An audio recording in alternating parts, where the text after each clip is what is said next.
Bonjour et merci de me rejoindre pour cette nouvelle vidéo dédiée aux hanches. Aujourd'hui, je vais te partager 3 exercices pour les hanches. Ces exercices sont idéaux pour corriger ta posture, si tu souffres d'hyperlordose par exemple, mais aussi pour soulager les tensions dans le bas du dos, améliorer tes performances sportives si tu pratiques la marche, la course à pied, le tennis, le golf ou la boxe par exemple. Bien sûr, ils vont aussi t'aider pour gagner en souplesse, ainsi que prévenir et soulager des pathologies plus lourdes comme l'arthrite, l'arthrose, les coxarthroses ou toute autre maladie dégénérative au niveau des hanches. Je t'invite à commencer sans plus attendre. Pour ça, je vais me placer dans la position que j'appelle du chevalier, c'est-à-dire que je place une jambe devant, l'autre est derrière.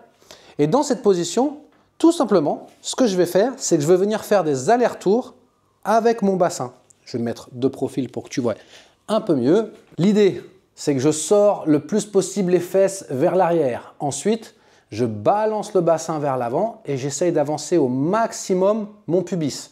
L'idée, c'est que lorsque je suis en arrière, mon coccyx ou la petite queue qui nous reste juste au-dessus de la fesse, en dessous du sacrum, regarde vers le ciel. Et lorsque je balance le bassin vers l'avant, je veux que mon pubis regarde vers le ciel. Lorsque tu vas faire des allers-retours, tu vas sentir un étirement ici, au niveau de la jonction entre le haut et le bas de ton corps. C'est exactement ce que l'on veut. Et dans un premier temps, l'idée, c'est de faire des allers-retours pour venir stimuler cette zone. Je t'invite à pratiquer cet exercice 1 minute de chaque côté et à le répéter 3 fois de chaque côté. Une fois que ça c'est fait, on va passer à l'étape 2.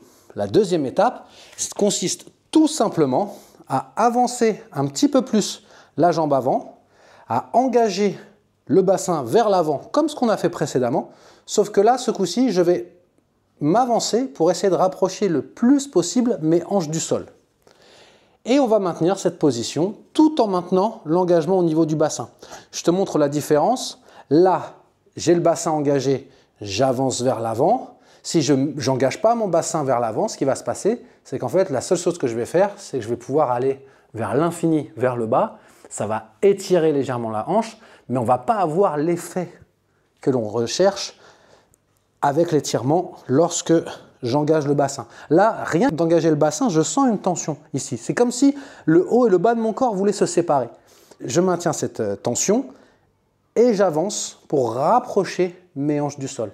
Et là, ça me procure un étirement qui est beaucoup plus long, entre guillemets. Ça va vraiment m'étirer. Je peux ressentir l'étirement jusque dans mon genou.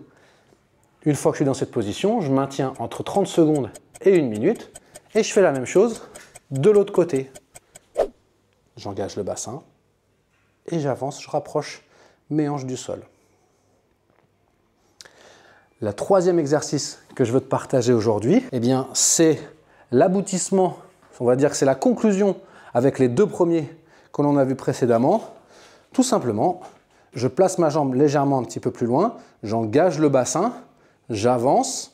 Et là, pour augmenter l'étirement, ce que je vais faire, c'est que je vais venir saisir ma jambe et rapprocher mon talon le plus près possible de ma fesse.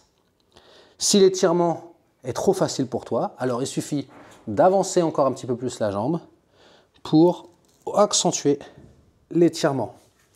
Pareil, 30 secondes à 1 minute d'un côté et je fais la même chose de l'autre côté.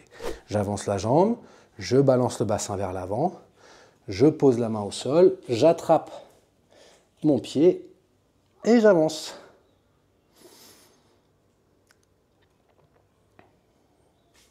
Tu l'auras compris, ces exercices sont complémentaires les uns avec les autres. Si dans un premier temps, tu es challengé rien que par le fait de devoir mobiliser ton bassin et que ça tire déjà bien dans ta hanche, reste là jusqu'à ce que tu sois confortable avec cet exercice pour passer ensuite à l'étape 2, puis à l'étape 3. L'idée, c'est vraiment pas d'aller trop vite et trop fort, puisque tu peux malheureusement te faire aussi mal en pratiquant des étirements que si tu ne faisais rien. Voire même, ça peut être pire. Le nombre d'élèves que je vois chaque jour qui viennent à moi, qui s'étiraient jamais et qui, dans un souci de performance, dans un souci d'améliorer leurs conditions physiques, se sont mis à pratiquer des étirements et qui, après 1 ou 2 mois de pratique, se retrouvent avec les mêmes blessures que des personnes qui ont eu des déchirures musculaires ou des problèmes articulaires dus à leur pratique. C'est dommage. L'idée, L'idée avec les étirements, c'est de toujours y aller progressivement pour donner à ton corps l'opportunité tout simplement de s'ouvrir et de comprendre ce que tu es en train de lui faire de manière à ce que naturellement, tu améliore tes amplitudes de mouvement. Si le sujet des hanches t'intéresse, que tu cherches à gagner en souplesse, à retrouver la joie de vivre dans un corps tonique et sans douleur, je t'invite à cliquer sur le lien sous cette vidéo afin de découvrir le Dojo de la mobilité. Le Dojo de la mobilité, c'est quoi? C'est l'endroit où j'ai réuni tous mes programmes dans un format simple et accessible à tous. Tu y trouveras des routines pour les chevilles, les genoux, les hanches, le dos, les épaules, les cervicales. On aborde toutes les parties du corps dans un format ludique et facile à mettre en place. Je t'invite à cliquer sur le lien pour découvrir le programme. Je te souhaite une excellente journée. Ciao!